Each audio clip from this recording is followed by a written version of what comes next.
యుఎస్ఏకి and ఇండియాకి మధ్య ఒక పెద్ద ట్రేడ్ డీల్ సైన్ అయింది. దీన్ని అందరూ dad of all the deals అని అంటున్నారు. అండ్ మరి కొందరు ఇండియాకి ఇది ఒక జియో పొలిటికల్ షేక్ డౌన్ అని అంటున్నారు. గత సంవత్సరం మనకు చూసినట్టయితే అమెరికా మన పైన 50% టారిఫ్ ని విధించింది. అండ్ ఇప్పుడు సడన్ గా ఈ ట్రేడ్ డీల్ సైన్ చేయడం వల్ల టారిఫ్స్ అనేవి తగ్గినాయి అంటున్నారు. వీళ్ళు మెయిన్ గా హైలైట్ చేస్తున్న మ్యాటర్ ఏంటంటే, ట్రంప్ పెట్టిన పోస్ట్ లో కూడా ఏమనుందంటే, ఇండియా రష్యా నుండి ఆయిల్ కొంటుంది కదా, ఆ ఆయిల్ ని కొనడం తగ్గిస్తామని ఇండియా అనేది ట్రంప్ అంటున్నారు. వీళ్ళు ఎంతవరకు నిజాలు ఉన్నాయి అన్ని మనం ఈ వీడియోలో మాట్లాడుకుందాం. ముందుగా ఈ డీల్ ఇప్పుడు ఎందుకు జరిగిందో మనం తెలుసుకోవాలి. గత కాలం వరకు చూసినట్టయితే అమెరికా మన 50% టారిఫ్ విధించింది. అంటే ఫర్ ఎగ్జాంపుల్ మన ఇండియా నుంచి అమెరికాకి ఏవైతే ప్రొడక్ట్స్ ఎక్స్పోర్ట్ అవుతున్నాయో వాటిపైన ఒక 50% ప్రైస్ పెంచేది. టారిఫ్ అంటే పెరగడం, ఇక 50% ప్రైస్ పెరుగుతుంది. ఫర్ ఎగ్జాంపుల్ ఇప్పుడు 100 రూపీస్ కి ఏదైనా ఒక ప్రొడక్ట్ దొరుకుతుంది అనుకోండి ఇండియాలో, దాన్ని ఎక్స్పోర్ట్ చేసినట్టయితే కొన్ని చార్జెస్ పడతాయి. అండ్ అన్ని టోటల్ గా ఒక 50% ప్రైస్ పెంచినట్టయితే 100 రూపాయలకి దొరకాల్సిన ప్రొడక్ట్ అక్కడ 150 రూపీస్ దొరుకుతుంది. అండ్ బంగ్లాదేశ్ ఇంకా వియత్నాం నుంచి వచ్చే ప్రొడక్ట్స్ అంటే మనకన్నా చీపే దొరుకుతుంది. దీనివల్ల మన ఇండియా నుంచి వెళ్ళే ప్రొడక్ట్స్ ఎవరు ఉంటారు చెప్పండి. దీనివల్ల మన ఇండియాకి ఒక నష్టం. అండ్ మన ఆంధ్రప్రదేశ్ లో కూడా తాలూకా ఎఫెక్ట్ అనేది కనబడింది. ఎందుకంటే కోస్టల్ ఏరియాస్ లో ఏవైతే సీ ఫుడ్ ఎక్స్పోర్ట్ చేస్తామో వాటిపై కొంచెం ఎఫెక్ట్ పడింది. అండ్ ఇంతే కాకుండా ఇండియాలో కొన్ని టెక్స్టైల్ ఫ్యాక్టరీస్ అని కంపెనీస్ ఏవైతే ఉన్నాయో ఈ టారిఫ్స్ వల్ల షట్ డౌన్ అయ్యే స్టేజ్ కి వచ్చేసాయి. ఇప్పుడు ట్రేడ్ డీల్ లో ఉన్న మెయిన్ పిల్లర్ గురించి మాట్లాడుకుందాం. అది ఏంటంటే టారిఫ్స్. ఇంతకు ముందు కొన్న 50% టారిఫ్స్ కాకుండా దీన్ని అమెరికా 18% కి తగ్గించింది. దీని వల్ల ఏమవుతుందంటే ఇండియాకి చాలా బెస్ట్ ఆప్షన్. ఎందుకంటే 50 కన్నా 18% చాలా తక్కువ. అండ్ అంతేకాకుండా ఇది ఒక జీరో ట్రేడ్ కాకపోయినప్పటికీ సర్వైవల్ రేట్ కి ఒక మంచి ట్రేడ్ డీల్ అయ్యేది. ఎందుకు ఈ 18% టారిఫ్స్ ని ఒక సర్వైవల్ రేట్ అని అంటున్నానంటే, చైనా వస్తువులపై అమెరికా ఇంకా 34 నుంచి 60% టారిఫ్ అట్లనే ఉంది. దీంతో పోలిస్తే మన ఇండియా పై వేసిన 18% టారిఫ్ చాలా సర్వైవల్ రేట్. అండ్ ఇంకా బంగ్లాదేశ్ ఇంకా వియత్నాం గురించి చూసినట్లయితే కూడా వాళ్ళ ప్రొడక్ట్స్ పైన 20% టారిఫ్ ఉంది. అండ్ వాళ్ళకన్నా 2% తక్కువనే కదా మన ఇండియన్ ప్రొడక్ట్స్ పైన ప్రైస్ తగ్గుతుంది. 18% అంటే చాలా ఎక్కువ. ఎందుకని నేను సర్వైవల్ రేట్ అని అన్నా. ఇప్పుడు ట్రంప్ పెట్టిన పోస్ట్ లో ఏమైనా ఉందంటే, మేము ట్రేడ్ డీల్ సైన్ చేసాము, టారిఫ్స్ ని తగ్గించాం కాబట్టి ఇక ఇండియా కూడా ఒక ట్రేడ్ డీల్,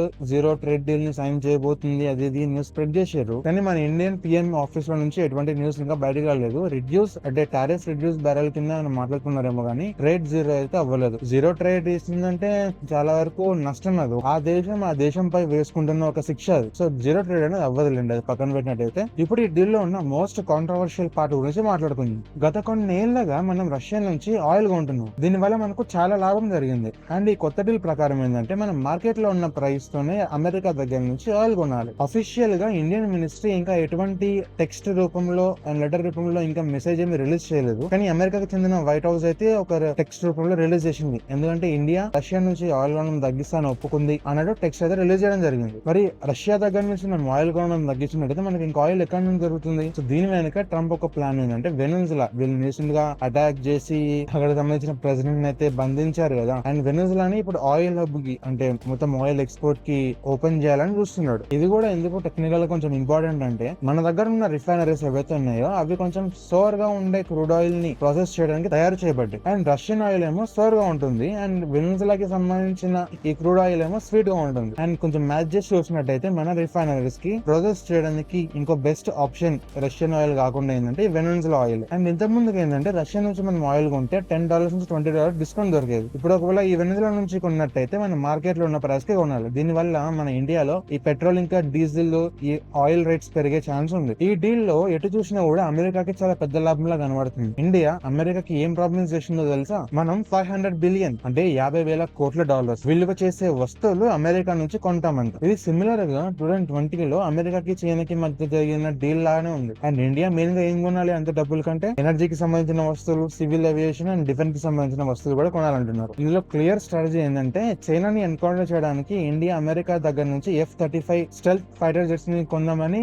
టాకింగ్ లో ఉందంట. ఇంతకుముందు ఏంటంటే మన దగ్గర S-400 ఉండే కాబట్టి అమెరికా వాళ్ళు మనకు అవి ఇవ్వలేదు. కానీ మనం ఇంట్రెస్ట్ కూడా చూపించలేదు కొనాలని. కానీ ఇప్పుడు సిచ్యువేషన్ మారింది. అండ్ అలాగే టెక్నాలజీ ట్రాన్స్ఫర్ కూడా ఒప్పుకున్నారు. కొన్ని డ్రోన్ కి సంబంధించిన కూడా టెక్నాలజీ ట్రాన్స్ఫర్ ఒప్పుకోవడం జరిగింది. అయితే డ్రోన్స్ వల్ల ఏంటంటే మన ఇండియన్ ఆర్మీ ఈ చైనాకి సంబంధించిన బార్డర్స్ ఏవైతే ఉన్నాయో ఈ డ్రోన్స్ ద్వారా వాళ్ళ పైన కొంచెం నిఘా పెట్టడానికి హెల్ప్ అవుతుంది. యుఎస్ అగ్రికల్చర్ సెక్రటరీ ఏంటంటే చాలా హ్యాపీగా ఉన్నారు. ఎందుకంటే వాళ్ళ బాధ ఏంటంటే, జెనెటికల్లీ మోడిఫైడ్ కార్న్ కానివ్వండి, ఎథనాల్ కానివ్వండి, సోయా కానివ్వండి, ఇవన్నీ ఇవన్నీ మన ఇండియన్ మార్కెట్ లో అమ్మాలని వాళ్ళు ఎప్పటి నుంచో చూస్తున్నారు. ఇప్పుడు ఈ డీల్ వల్ల ఏంటంటే వీటన్నిటికీ మన ఇండియాలో మార్కెట్ ఓపెన్ అయింది. అవి జెనెటికల్ మోడిఫైడ్ ప్రొడక్ట్స్, అవి కూడా అవి ఎంత వరకు సేవో తెలియదు. ఎప్పుడైతే ఈ బయట కంట్రీస్ నుంచి అమెరికన్ ప్రొడక్ట్స్ ఇండియాలోకి వచ్చాయో అప్పుడే సగం హెల్త్ డిస్టర్బ్ అయిపోయింది. ఇప్పుడు జెనెటికల్లీ మోడిఫైడ్ ప్రొడక్ట్స్ కూడా వచ్చినట్టయితే ఇంకా సత్యనాశనం ఏం లేదు. అండ్ మెయిన్ గా ఇంకా మిల్క్ కి, చీజ్ కి సంబంధించిన మార్కెట్ కూడా ఇండియాలో ఓపెన్ చేసి అంటున్నారు. అంటే యుఎస్ లో ఈ ప్రొడక్ట్స్ ఉంటాయి కదా, మిల్క్ ఇంకా చీజ్, అవి ఇండియాకి వస్తాయని అంటున్నారు. ఎందుకంటే మెయిన్ రీజన్ ఏంటంటే అక్కడ ఉన్న క్యాటిల్ సీడ్లలో బ్లడ్ మిల్ అని ఒకటి ఉంటుంది. మేబీ మన ఇండియాలో రిలీజియస్ మ్యాటర్ కొంచెం కాబట్టి మరి ఈ విషయాన్ని ఏం చేస్తారో తెలియదు. సో ఫైనల్ గా విన్నర్స్ ఎవరు, లూజర్స్ ఎవరు చూసినట్టయితే ట్రంప్ రిలీజ్ చేసిన పోస్ట్ ఆ టెక్స్ట్ ఏదైతే ఉందో అది ఖచ్చితంగా నిజమే అన్నట్టయితే ఇక